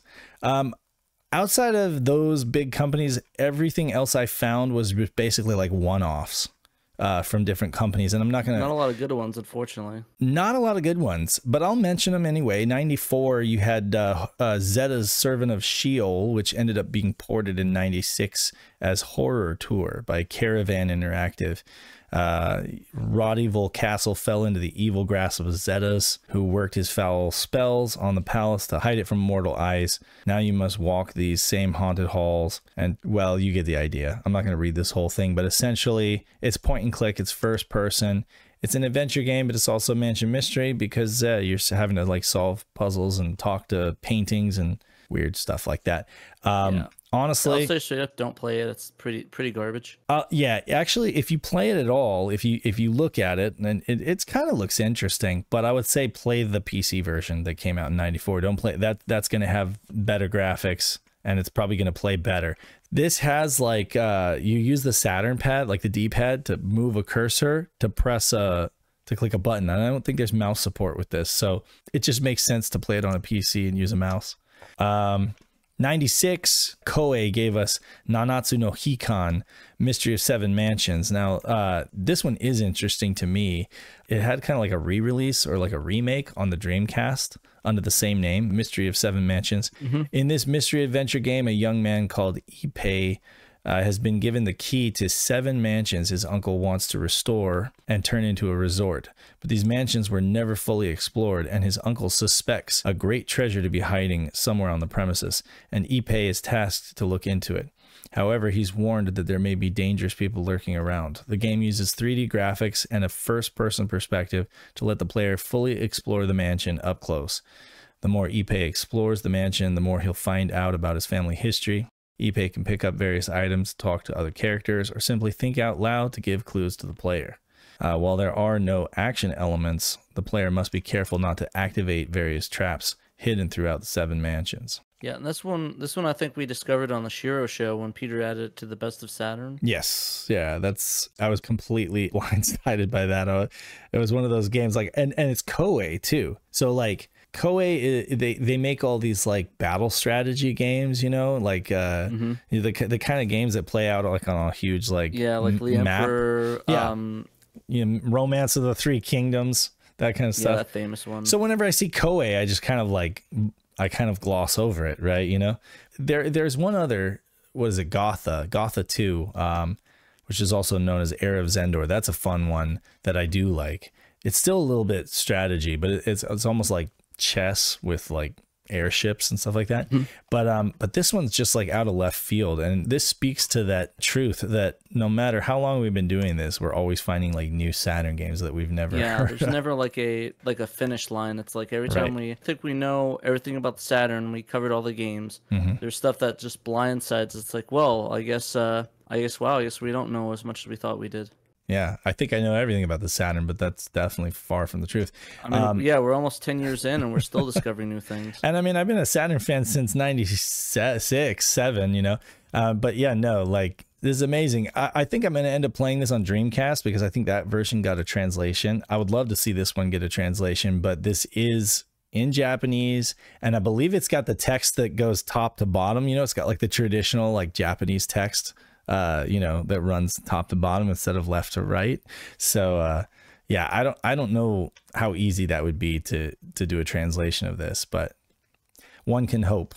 Moving real quick along with 96, we had Cubic Gallery starring Eddie and Disy by WeNet. Now this barely qualifies, but so this is basically a Sherlock Holmes and Watson knockoff. Basically, it's an adventure game that follows this pair, Eddie and Disy, who visit an art gallery only to be sucked into the Mona Lisa painting and transported to this other dimension where they're basically trapped. I just want to say before we get any further, this is all in English. Like everyone's speaking English. Well, that's the crazy thing too. Yeah, like when you fire this up and you watch like the opening cinematic, it's so funny. It's like these, like I said, Sherlock Holmes knockoffs talking to each other and sipping tea and saying, oh, the state of the affairs of the world, you know, and they're like, let's go look at some paintings to take our minds off of how shit the world is, you know. And then they go to this gallery, this art gallery, and get sucked into this painting. And then the rest from there's a bunch of Japanese though, that like in terms of like the text and trying to like advance through the game. I got stuck because I wasn't sure what I was supposed to do. But, you know, I figured I wanted to toss this in there because it illustrates the fact that even though the game is essentially, it's the same kind of genre, the locale keeps changing. In this case, it's an art gallery. I just found that interesting. It is. I'll point out that the GIF, which is Pandemonium's favorite Saturn. Oh, right. Yeah. Saturn person did a look at it. Oh, really? I don't think I saw that then. That's one I need to watch. He does some funny videos. It's crazy though how old some of the videos like he started before we started SHIRO covering these games. It's the dude with the bag on his head, right? Yep. Yeah. Okay. Yeah. Definitely. It's just kind of insane to think that yeah, like this guy pretty much was doing this before we even started SHIRO, and sure, you know, he's finding these games that we didn't even think about. But I think that's really his specialty. Yeah, looking at like really strange games. Yeah, very strange games. It's one that kind of sucked me in at first. Like when I saw clips of this and I was just going through like, I don't know, every sec. You know those videos that catalog Saturn games and it's like every game with like a couple seconds of footage. And I saw this and I was just like, yeah, no, that's really intriguing. Just not as playable as I thought it would be, considering the language barrier, but one that folks can check out if they're interested. Then 1995, you had Phantasmagoria by Sierra Online. Would get ported in 97. This is what I was talking about before when I was confusing it for Seventh Guest. Phantasmagoria is an adventure game that places heavy emphasis on... What's that? Phantasmagestia. Phantasmagestia. Yeah, the crossover. Coming soon. No, basically places heavy emphasis on full motion video for exposition and cutscenes at various junctures to advance the storyline. Adrian is represented by a digitized character roaming around pre-rendered settings in the house. She inspects various rooms, finds items, adds them to her inventory, finds places to use the items, and triggers advancements in the plot. Basically, that sounds, I mean, that's like Myst or like any of these like first-person kind of games. This has a lot of FMV in it, and I believe the Japanese Saturn version was like 8 CDs, right? Yeah, it's kind of insane. Like there's like 8 separate. 8 discs. It's crazy. I mean, what would that cost to publish, right? So I have no idea. But probably a lot of money. I don't know what to make it worth it. Too much to make it worth it in the West. I mean, if there's $80 for 3 discs for what, Enemy Zero, right? It was, yeah, technically the game itself was on 3 discs, and then the 4th disc was just the training disc. But yeah, so we can imagine it's probably going to be double for that. So we could probably, if we had to guesstimate, probably about what, 160 for Phantasmagoria. Yeah, I don't know. But I mean, it got a translation recently, right? In the community, fan community. Well, his translation quotes, it's more like a backwards translation, like a detranslation of it, I guess. Gotcha. Is the best way to think about it. So basically, they just injected the original like English stuff from the PC version, right? Yeah. Also, I'm looking at the MSRP. It was about 9,800 yen 9,800 yen. So that's gonna be right now. It's about $63. Oh, okay. But for inflation, let me see what the inflation calculator that would be for inflation calculator. So, in what year did this come out? This is 90. Is it 97? You said, right? Yeah. 97. Let's do some maths. It's 97. So about 124. So not as expensive, weirdly enough. But maybe the yen might have been more expensive back then. Maybe publishing extra discs was like a trivial thing or something. I don't know. But stamping all those extra discs, that costs money, you know. And you have to have a bigger package too to hold it all, right? You know, so yeah, no, I know what that's like. Oh man, it's funny, Meg. I told her I was recording an editor's corner with Pat, and she's like, "You're what? An editor's porno?" And I was like, "No, but I'm gonna tell Pat that joke because he'll appreciate it." I would. This is definitely an editor's porno, graphic pornography, if you will. So yeah, Phantasmagoria. It's an interesting game. I just don't recommend you play it on the Saturn, honestly. Just again, it's just better on the PC. Yeah, I mean, and you're not swapping between 8 and you're not damn swapping discs. between 8 discs. Please get an ODE if you want to play this on the Saturn. Don't burn 8 discs. Oh my god, though. Even then, like, can you imagine? Sometimes, you know, where you have to like where you do one thing and then you have to go back to a different area and then you have to swap back. You know, it just makes you want to quit. I would not. I would say this is a game. Play it on a PC port. Go on GOG. It's probably on GOG. I don't even know. I didn't even check it's on GOG, but I could probably guess it's on GOG. I'm pretty sure it's on GOG. Yep. Yeah, it's on GOG. I figured it was on GOG. Or Steam. It's probably on Steam too. So in 1997, moving right along, Hudson Soft decided to throw their hat into the ring with Virus, a hybrid adventure.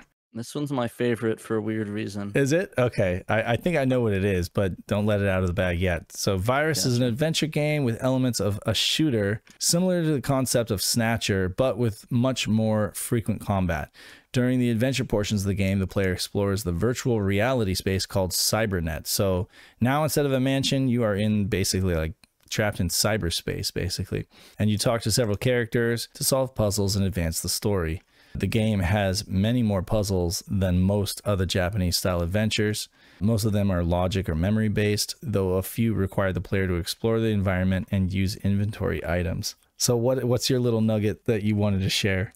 So I just want to say at first that I'm actually really like the Japanese style animation that's in this. Agreed. And I'm really jealous that we never got this in America. This is definitely prime for a fan translation. Definitely probably incredibly difficult, but my favorite nugget about this game is that so years ago, what was it, 19 or 18, our SHIRO Ben, President Ben, played this on a live stream and could not exit the room. The first room. And it was, again, like it's heavy Japanese language barrier, right? Were there subtitles so that he could actually use like Google Translate, or was it literally just I don't think it was spoken? that reliable back then. Yeah. Either way, yeah, he spent like a poor guy like spent like an hour or two trying to get out of this room, and it was just like screw it. foiled by Virus. I'm not looking at Let's Plays of it, and I don't think a lot of people are actually able to get out of the room. Yeah, like I think people just can't get out of this room because that's the only gameplay I'm seeing of Virus. But I mean, like you said, from the art style to like the aesthetic and the animation, what we can see from Let's Plays and stuff, this is a game that a lot of us want to experience. It's just hard to do because of the language barrier, and I am hoping that somebody's like quietly working on it. Somebody actually has uploaded a gameplay of Virus. At least I'm seeing it. Yeah, it's a somebody started work at least on a subtitle upload of Virus. It's called Retro Game English Subtitler 213. So he has 1, 2, 3, 4, 5, 6 different videos of it up. Nice. Okay. So if you guys really want to, I think he's working on it. Unfortunately, the last time he did it was like a few months ago.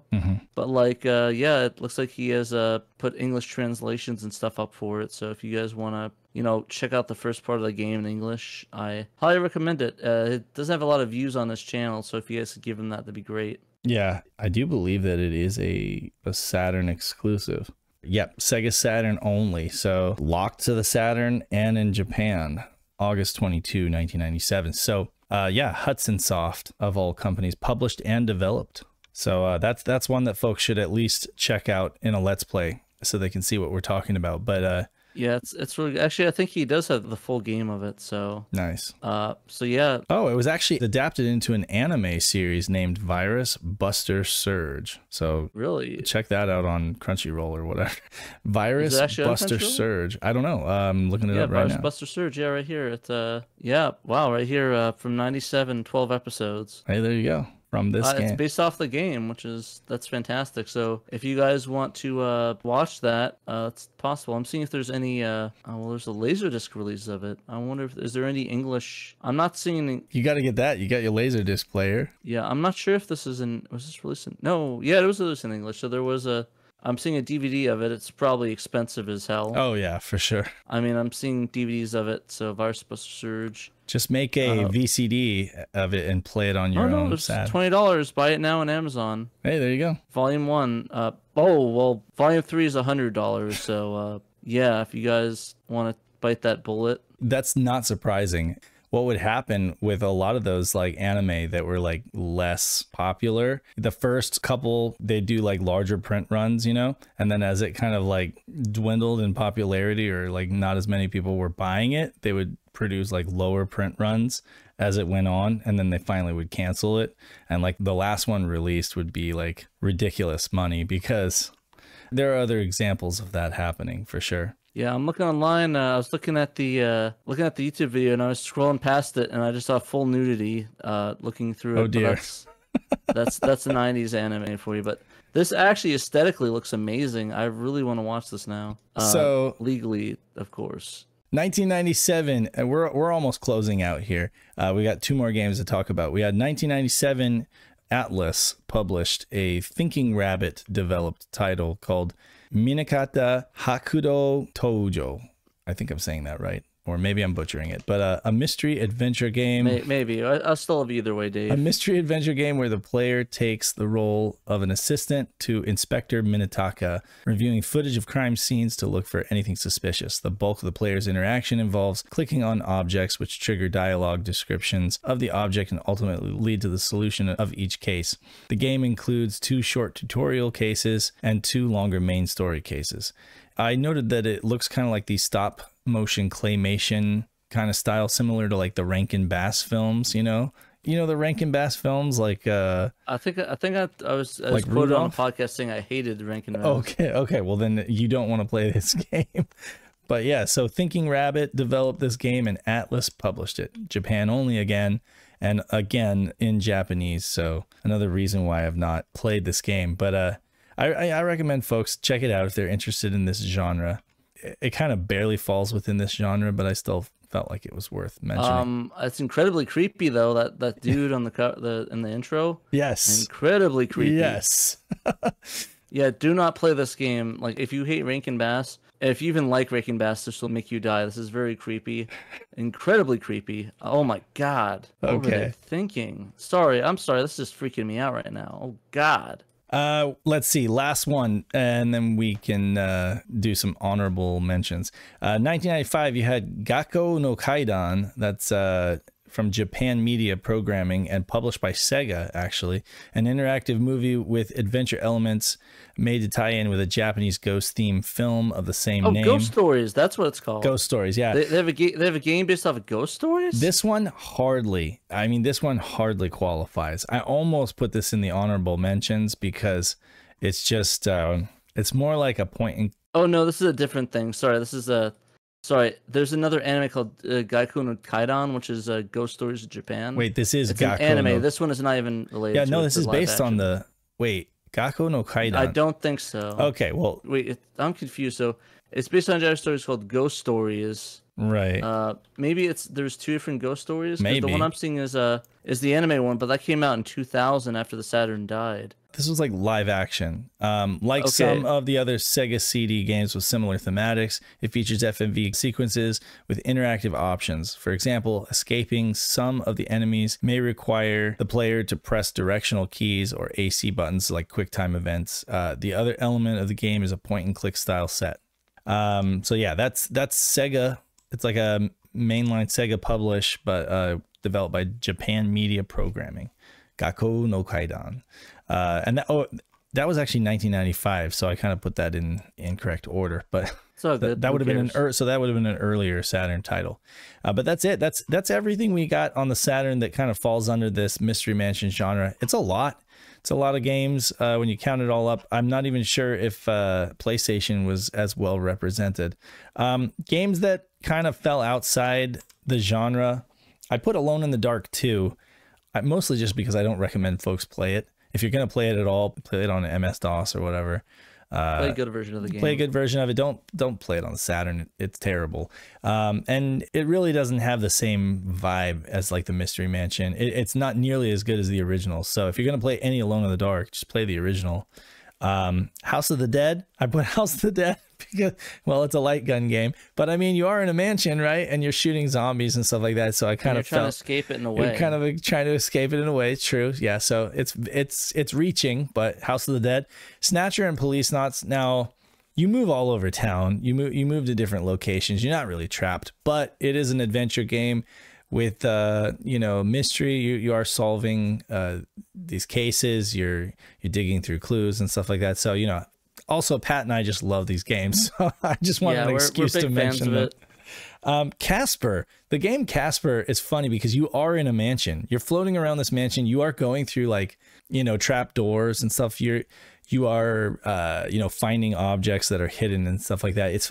And it is a Western game. It just doesn't have the same vibe, I guess. Like, it's by Funcom and it's a good game. I like Casper on the Saturn and the PlayStation, but I just don't think it qualifies. And if you play it, you'll see what I mean. It just doesn't have the same vibe as a Mystery Mansion game, despite it being a mystery and it's in a mansion. It's a mystery. What's mansion? Cat the Ripper is a neat kind of oddity that's also Japanese only. It starts you out in this room, and that opening scene where you're kind of like trying to get out of this room, that feels a lot like this genre, but then it moves beyond that and it just moves outside that genre real quickly. So I figured I'd put it on the honorable mentions. Myst, again, same thing. You are trapped on an island, I guess, but you can, move to different islands. I don't know if we should include Myst. I debated about that. Like, I just felt like it was too abstract and it was too out there. It's more just like, first person adventure. Yeah, it's more a first person adventure. It's just eerie is the reason why it's like in a horror recipe. Right. Yeah. But again, it's Myst. Everybody probably knows it. Jewels of the Oracle, same thing with Myst. Same kind of deal. Darkseid, I couldn't decide whether we include that or not. Again, it was released on PC and it got a port to Saturn. Both Darkseid and Darkseid 2 did get a Japanese ports to Saturn, and I believe they're somewhat playable because there's like English dialogue. But again, it's kind of like Clock Tower. Darkseid is kind of like that side-scrolling kind of like Clock Tower, with the sprites. So I mean, I guess if we count Clock Tower, then we would have to include Darkseid. So, and I don't have much to say on that because I haven't actually played through Darkseid. I've only like watched like Let's Plays and stuff. And then finally Eiffel Home, just for chuckles. Eiffel Home. Yeah. Well, there's the other one, there's another one in that genre. You do the same thing. Which one is that? I forgot what it was called. There's Eiffel Home. It's the other house exploring one. Something. It wasn't Heim Waltz, right? It is Heim Waltz. Was that a house explorer too? Yeah. I wasn't sure. Okay. So yeah, Eiffel Home, I mean, it was basically like it's a realtor tool, right? Literally just a realtor tool. It just shows off like modular homes. And I'm joking by including it on any kind of list. It's just, you are walking through it. It's literally a walking simulator. You're escaping a house. Hey, who knows? It could be like one of those haunted Japanese houses, you never know. You never know. But anyway, that wraps it up for the mansion mystery genre on the Saturn.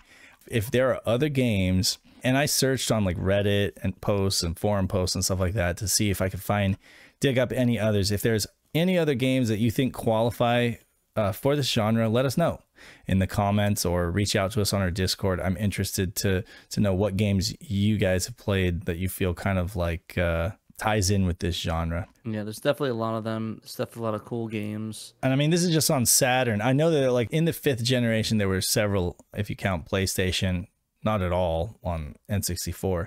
But I mean, Saturn and PlayStation were well represented there, and also PC, plenty of stuff on PC. And subsequently, you know, I mean, the genre would pretty much expand beyond that in the 6th generation. But really, like, it was this 5th generation where you had that confluence of full motion video, first person exploration, add in some heightened alert, danger, traps, maybe some death.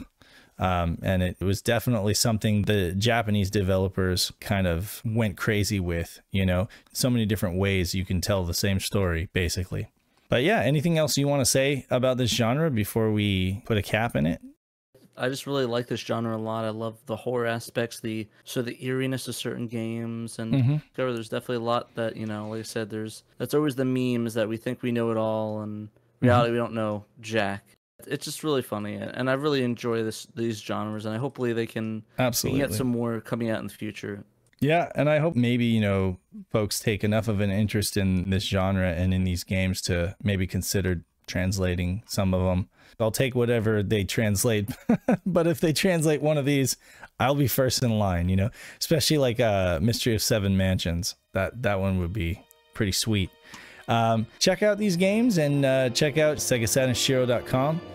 This has been Saturn Dave and Trainoco reminding you that you must play Sega Saturn, and we'll catch you next time. Later.